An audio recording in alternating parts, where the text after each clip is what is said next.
iAfrica searches for inspiration and innovation in all areas of popular culture, from fashion and design through to architecture, art, food, and travel.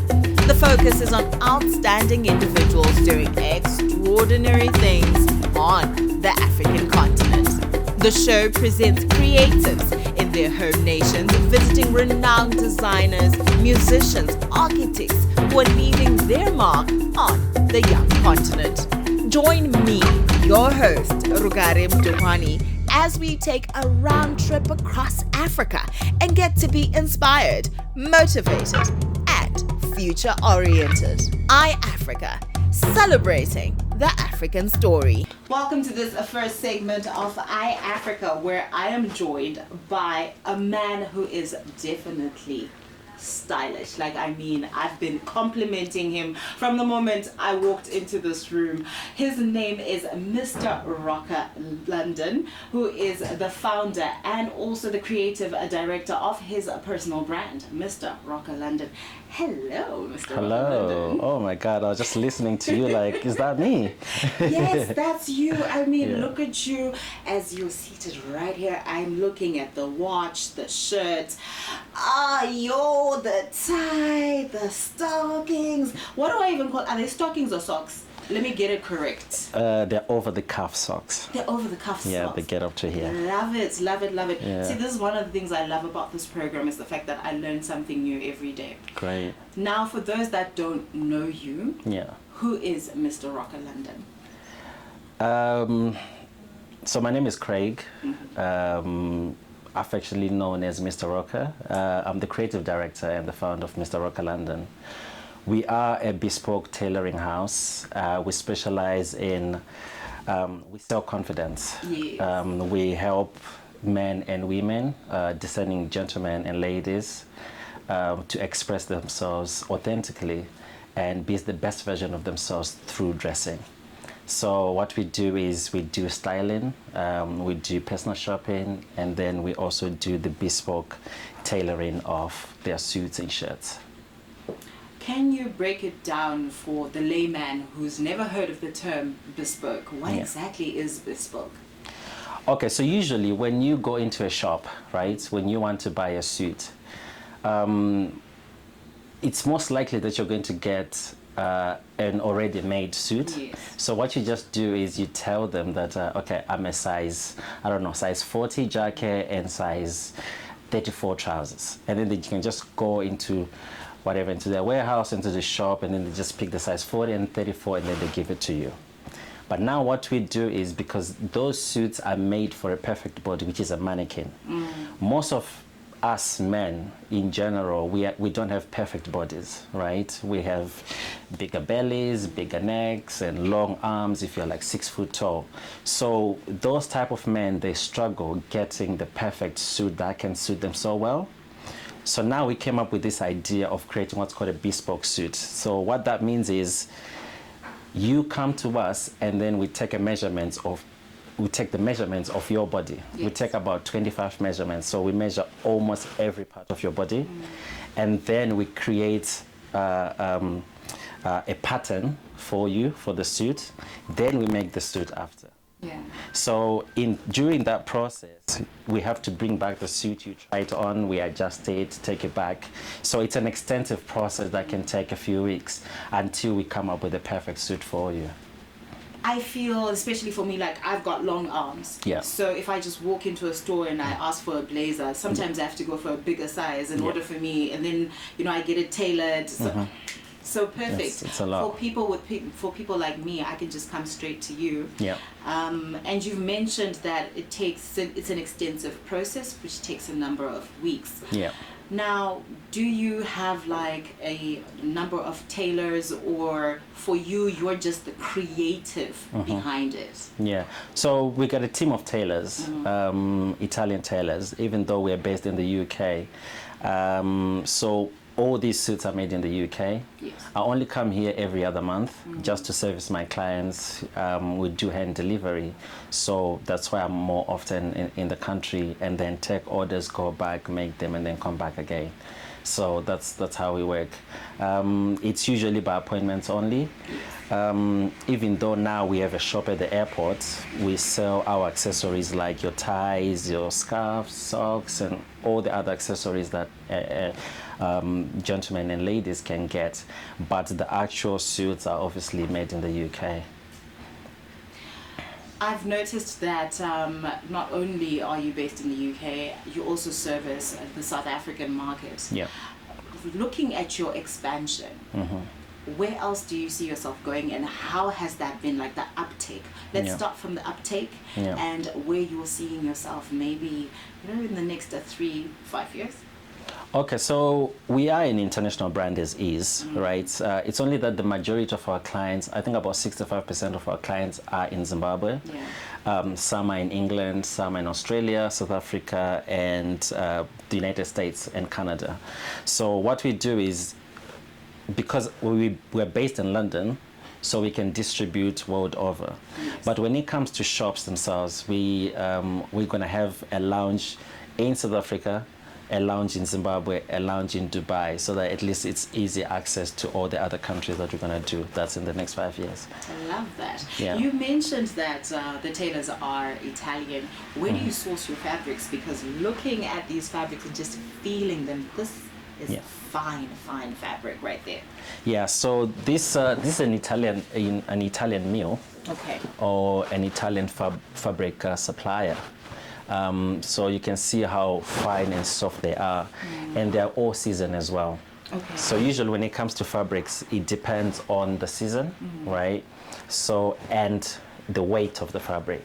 So if you look at this is like a 275 gram fabric. Yes. Yeah, it's written here, 275 grams. So it means it's an all-season fabric, which is more compatible for the Zimbabwean market because it's usually warm here, it's usually hot. So if you have this fabric, you can wear it throughout the year. And then we've got the English mills, or the English fabric suppliers, which have more heavier fabric because it's more colder in England. So the fabric will be like maybe 350 to 400 grams, slightly heavier, and it's good for that market. So everywhere we go, it all depends on the weather and the lifestyle of the client, then we can recommend the right fabric for you. So if you look at this one, it's also another mill. This is an English mill, and it has also different type of fabrics. Now, let's say I'm a client that has just walked into your studios. Take me through the process. What kind of questions would you ask me? How would you determine what kind of suit is best suited to me? Yeah.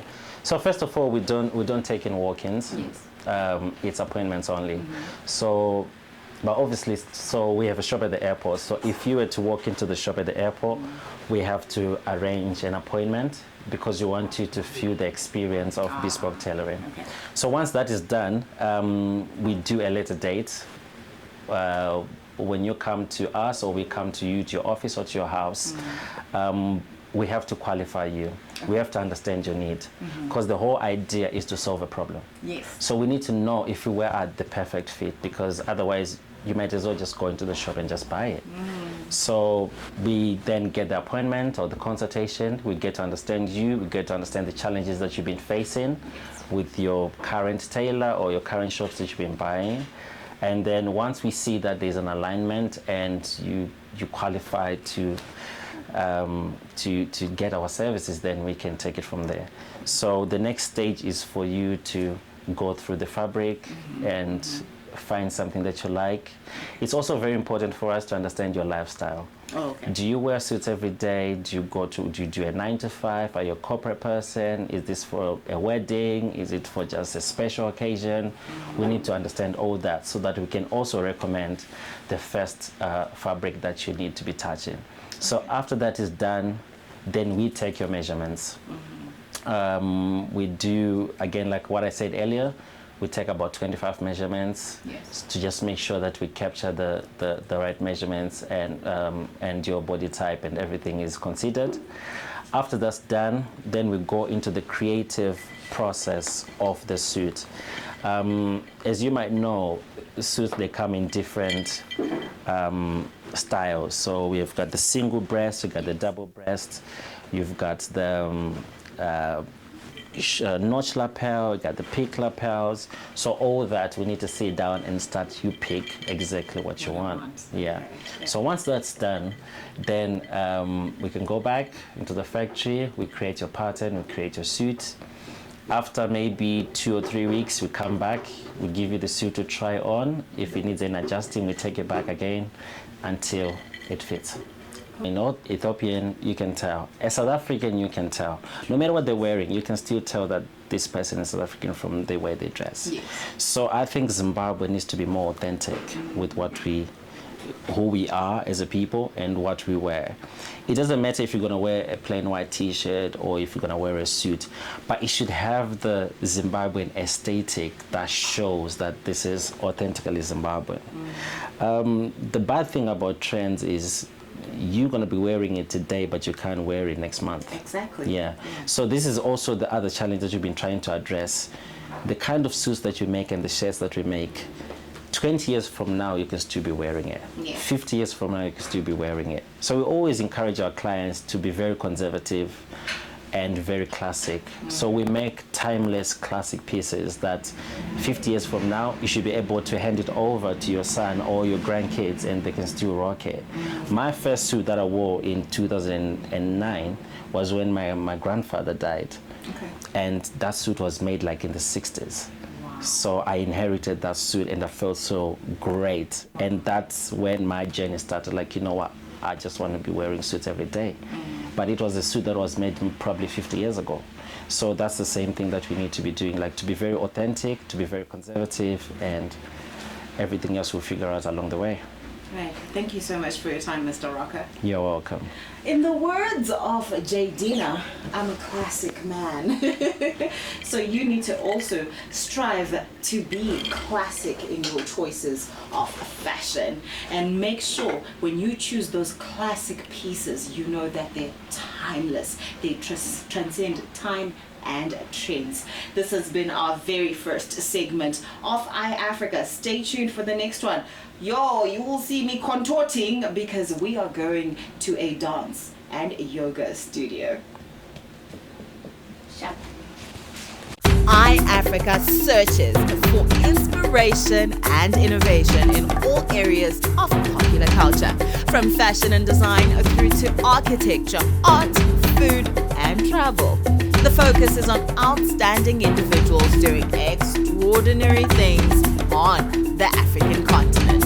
The show presents creatives in their home nations, visiting renowned designers, musicians, architects who are leaving their mark on the young continent. Join me, your host, Rugare Mdopani, as we take a round trip across Africa and get to be inspired, motivated, and future-oriented. iAfrica, celebrating the African story.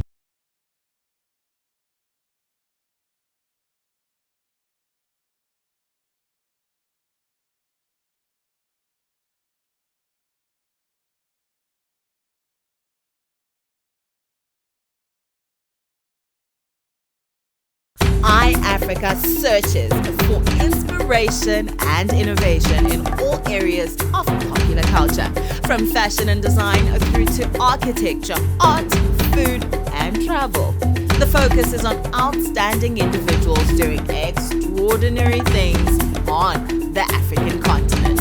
The show presents creatives in their home nations, visiting renowned designers, musicians, architects who are leaving their mark on the young continent. Join me, your host, Rugare Mdopani, as we take a round trip across Africa and get to be inspired, motivated, and future-oriented. iAfrica, celebrating the African story. So I hope your fears have been allayed. For those that feel that, wait, but I'm a Christian and I can't do yoga, definitely Asana Yoga is for you. Your core, your muscles, your mental health, everything is going to be aligned when you come through and you do yoga. Join me for the third and final segment. You know, we always dish you a balanced meal. We've got an illustrator. This is for those that love their art.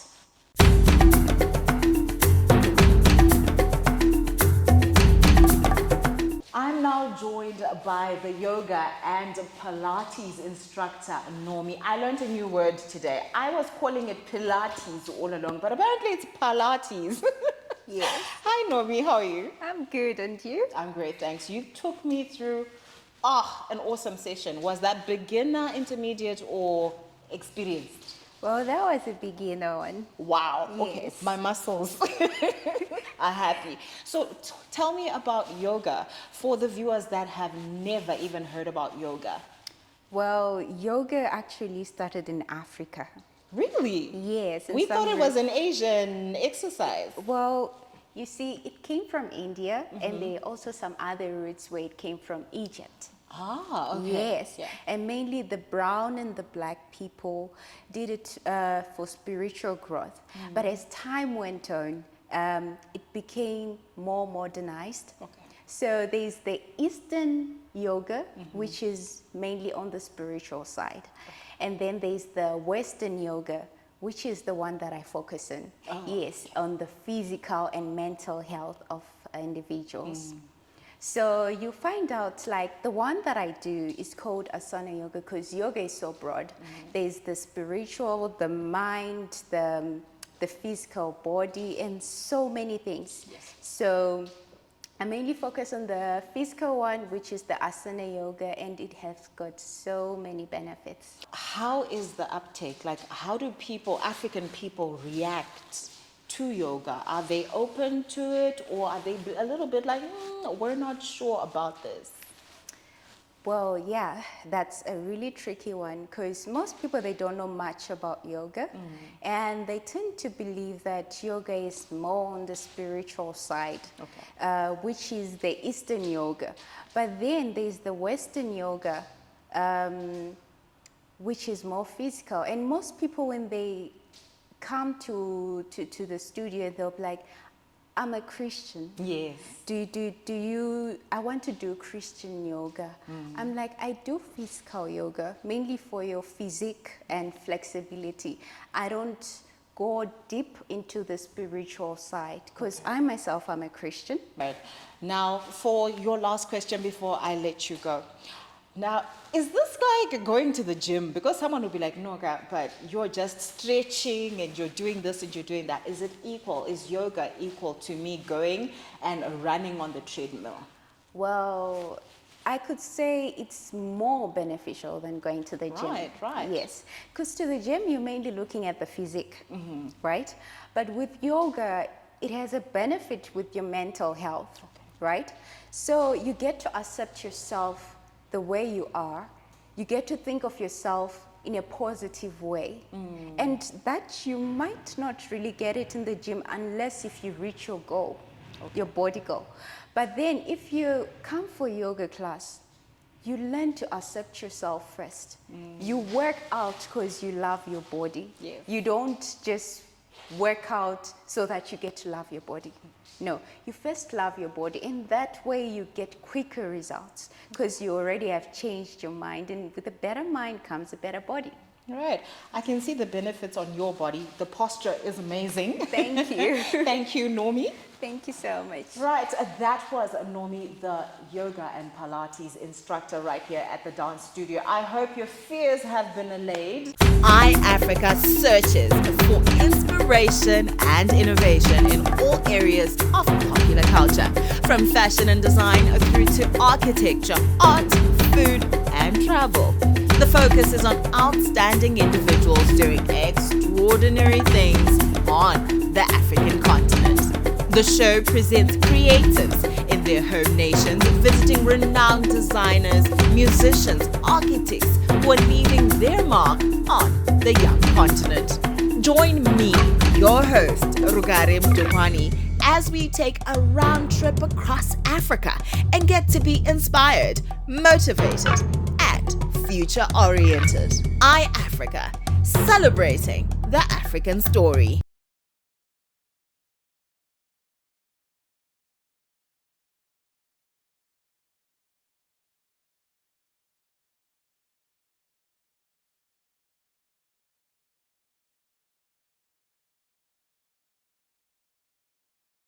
iAfrica Africa searches for inspiration and innovation in all areas of popular culture, from fashion and design through to architecture, art, food, and travel.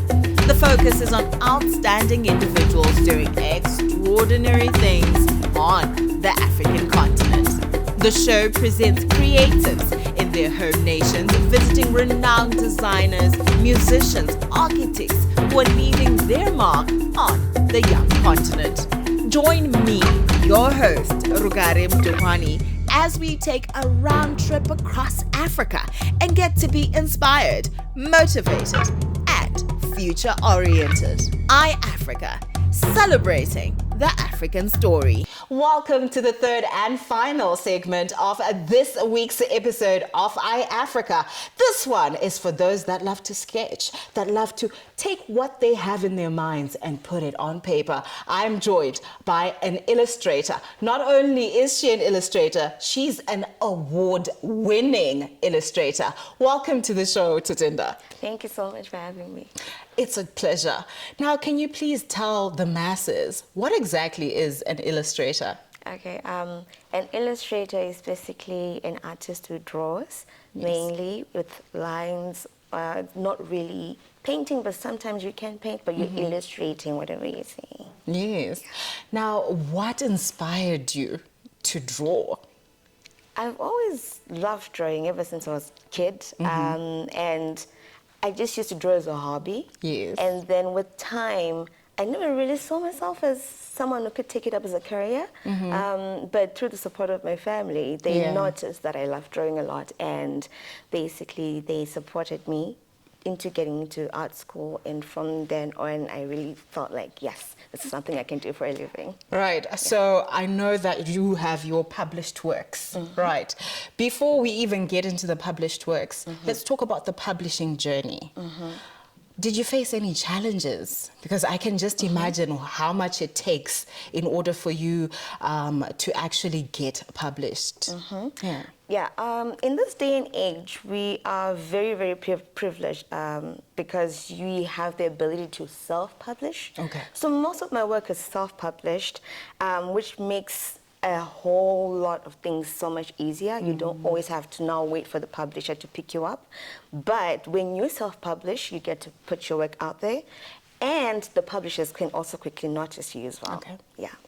And are people actually excited about your comics? Are they buying? Does Zimbabwe have a comic reading culture?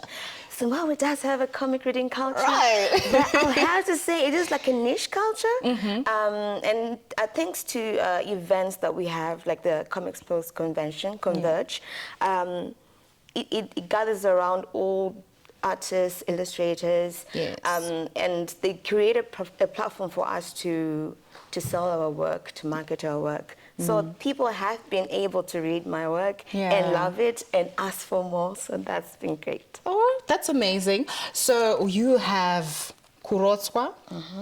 Are your works in vernac or they're in English? They're mainly in English. Yes. However, lately I've been gravitating towards mixing English and Shona, so that we can market our language to the masses outside. Amazing, yes. Embracing our culture. Exactly. You know, just like the Korean dramas are selling Korean, and we have anime selling Japanese. So we might as well market our language as well, and people, you know, speak a Shona word or two out there. I love that you're doing that. Thank you so much. Right, so this is Long Distance, which is a Pan-African comics anthology. Yes. And okay, break it down, please. What's an anthology? Okay, to put it in simpler terms, an anthology is a compilation of stories. So this is a book which consists a number of African creators, and I had the privilege to be part of this book as well. Yes. Yeah. Oh, this is amazing. Thank you so artwork much. is wow. It's amazing. It's amazing. They're really talented people out there. Yeah. What's can you take us through the creative process that you have? Okay, generally speaking, or for Generally. specifically this? Generally speaking. Generally speaking, okay. So mainly I come up with an idea, and when I come up with the idea, I write it down. I rough out some scenes just to get an idea of what the story is and where it's starting from and where it's ending. And then from that point, I look for reference images that translate to what I want to do, and then I create rough sketches that relate to the story. Okay. If it's a character, I'm going to draw the character according to how I'm envisioning them. Do they have pigtails? Do they have big eyes? Yeah. You know, and it has to correspond to their character as well, not just drawing. Yeah. And from that point, after gathering everything, I start drawing. I do a rough stage, which is storyboarding, and laying out the pages, the panels, especially for comics. Yes. And from that point on, I start to clean up those rough sketches, make them cleaner lines, add color, add text, and the story is good to go. Oh my gosh, that is, like, I was enthralled by the entire process.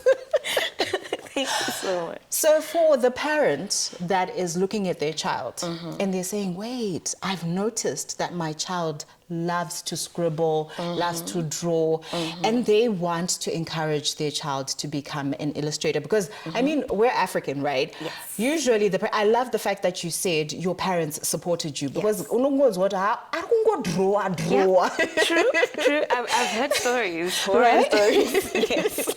So for the parent that's looking at their child and saying, listen, my child is a talent, and I want to nurture that. Can you give us tips on how they can actually develop that talent into becoming an illustrator? Yes. Personally, I would say, from my observation and how I was supported, I would say that the moment you find out that your child loves to do art, support them. If it's equipment that they want, whether it's a sketching book, pencils, a tablet, a computer, if you have access to those, provide those things for them. If there are competitions, find out if there are art competitions, encourage them to join those art competitions. If there are events like the Comics Post event or the OtakuCon event as well, that's the other new event in town. Encourage them to go there, go with them so that you can see what their peers are doing. And from then on, whatever door opens up, allow them to enter it, guide them, and encourage them. And even if they fall short, there's always next time, because it's a learning journey. You don't always just get it at once. You can enter a competition, not make it, but you can learn from it, and then you can try again next time and get it right. Tadada, thank you so much for coming onto the show and sharing your journey. Where do you see Zimbabwean art in the next 3 years? Blooming. Because from the time I started, we had one convention for illustrators, digital artists, animators, and now we have two. We have two, and they all have different types of events throughout the year, and incubators as well, to encourage people to to do more with whatever they want to pursue, and get into the events, get to the people that can help and stuff like that. So I see it blooming bigger and bigger. Right, it's going to bloom thanks to the likes of Tatenda here. Right, that was our third and final episode. As you heard, the industry is blooming. Support your child. Give them what they need. The tools are there. The conventions are there. Take part in art. It's a beautiful thing. iAfrica searches for inspiration and innovation in all areas of popular culture, from fashion and design through to architecture, art, food, and travel. The focus is on outstanding individuals doing extraordinary things on the African continent. The show presents creatives in their home nations, visiting renowned designers, musicians, architects who are leaving their mark on the young continent. Join me, your host, Rugare Mdopani, as we take a round trip across Africa and get to be inspired, motivated, and future-oriented. iAfrica, celebrating the African story.